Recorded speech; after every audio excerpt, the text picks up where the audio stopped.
If you grew up in the mid 2000s, maybe even the 90s, maybe even the late 2010s, you might have seen one of these.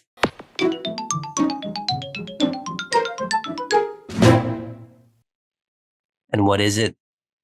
It's a Nintendo GameCube made in 2001, but it's actually even older than that because Nintendo started working on it in 1998. So it's almost 30. Isn't that crazy to think about? Apparently, reception of the GameCube was mixed. Premier games include Super Mario Sunshine, Super Smash Bros. Melee, Star Fox Adventures, Metroid Prime, Mario Kart Double Dash, Pikmin, The Legend of Zelda, Wind Waker, Animal Crossing, and Luigi's Mansion.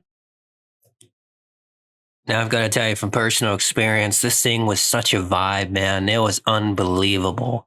Just the menu alone, loading into a game, it was great. I mean, just sitting on the menu itself was really calming.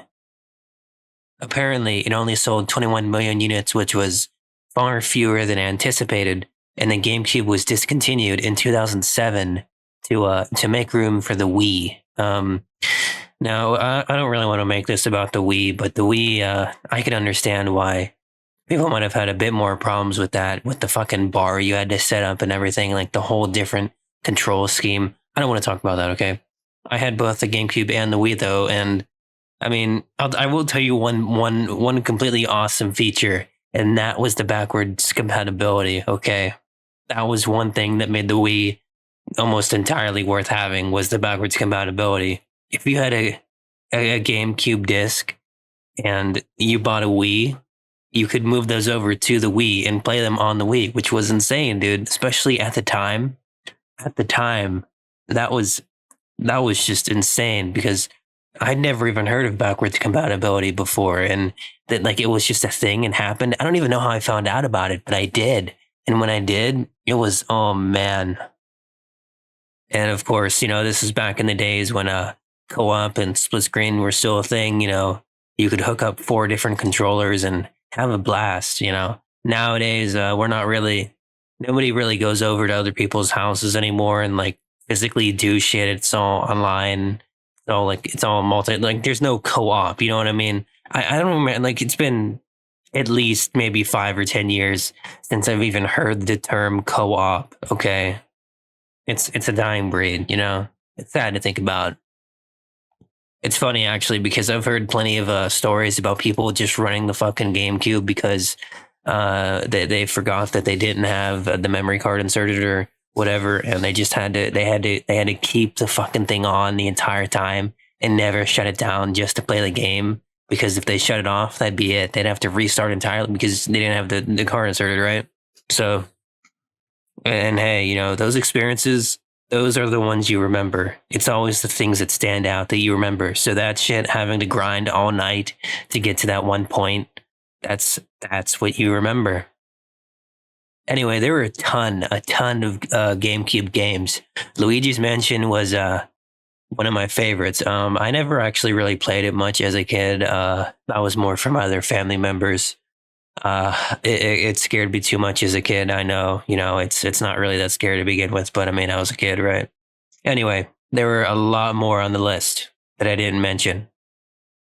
651 to be exact. Can you imagine that? 650 games for a fucking account. That is insane. If you want to talk about retro gaming, and I honestly, like, a part of me just dies whenever I have to recognize that it's retro gaming. We have to move on. The world fucking turns and shit, but goddamn, dude, it is definitely an era. And you know what? It was a pretty strong run. Even if the GameCube didn't do as good in sales compared to the PlayStation 2 and the Xbox, it definitely had its own genre. And you know what? They kind of capitalized on it, and that's what it's known for. Okay, it might not have done, the very best in sales or market, for Nintendo, but it did pretty good. People remember this console for a reason. It's all the great times they had with their friends, their family. Fucking, like, it's insane to think about. And actually, it's a little sad to think about too, because of the retro game market and people pricing games at like a few hundred for a fucking game. I don't want to get into that. Okay, you can talk about emulation and just buy, if you buy the game once, do you own like? There's a whole fucking debate about this. I've already done that. I'm not gonna do it again.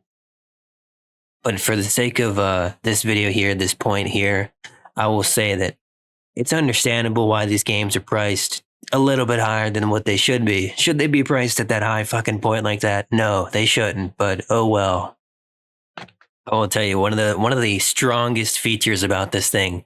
It was not bulky. It was tiny. It was mobile. You could pick it up. It has the handle for a reason, right? You can pick it up. You can take it with you anywhere you want to go. It's not like a big fun, like, you want to pick up your Xbox One, your fucking you replace, like, any other console is going to be big and bulky and a ton of wires. This thing, it doesn't have that. Okay. You take your discs, which the discs are also tiny. So it's not just the console that's tiny, it's the discs too. So even better, right? I'll tell you what, though, one thing does come to mind: having scratching your discs and hoping they'll play, and sitting in the menu, having it spin around. Man, great memories. That was about half the experience, honestly. Of course, this was also when RCA cables were still a thing, so that's pretty classy too, man. You know what? I'm sorry. I don't want to reminisce so much, but that's clearly what I'm fucking doing. There's just so much shit. Okay, I want to keep it technical and not be so subjective, but it's really hard not to. It really is. You think of just so many great games, so many fun experiences. It's. I will say though, according to the wiki page, the other consoles it was competing with at the time, they didn't have any compunctions with adult material, more mature material, whereas Nintendo does and did. So that's their well, I guess that's both their weakness and their strength at this point. You know what I mean? Because that's what they've been doing for so many years. That's what they're known for. The family friendly company brand, which sucks whenever you know how they go after people and like ruin their lives with their teams of lawyers and shit. It's crazy, dude. If you read into it and like talk to people about it, it's fucking insane. Anyway, from a consumer perspective, that's what they're known for, right? So as such, the market would ebb and flow, so to speak, whenever certain games would come out. Well, you see what I mean. I'll give you one example. By June 2003, it had a 13% market share. That means it tied with the Xbox in sales, but not the PlayStation 2. However, it recovered in the next couple years, going up by, well, to 37% from 19% later on. Could you imagine? That's 3 times the market share. So clearly, whatever they were doing, well, it was working to some extent, right? People were buying the console, buying the games. Even now, fucking 24 years later, you might as well just say a quarter of a century, right? No, no excuses there. Anyway, you can still find the game console sold relatively cheaply on Amazon. I think it's only 130 or 140, basically retail price, because it retailed at 199. So I mean that's pretty cool, right? Of course, you might get scammed on the discs themselves, but that's another story. If you're a collector, or if you just want to do it out of nostalgia, or you just want to experience some games you've never played before, well, yeah, it's an entirely different world. That's all I'm going to say about it. To end things off here, I will say, according to the wiki, again, GameCube's profitability never reached that of the PS2 or the Game Boy Advance. However, it was more profitable than the original Xbox. How's that for a conclusion? So, if you have any fond memories of trying to beat a game without the memory card, well, leave them down below, you know what I mean?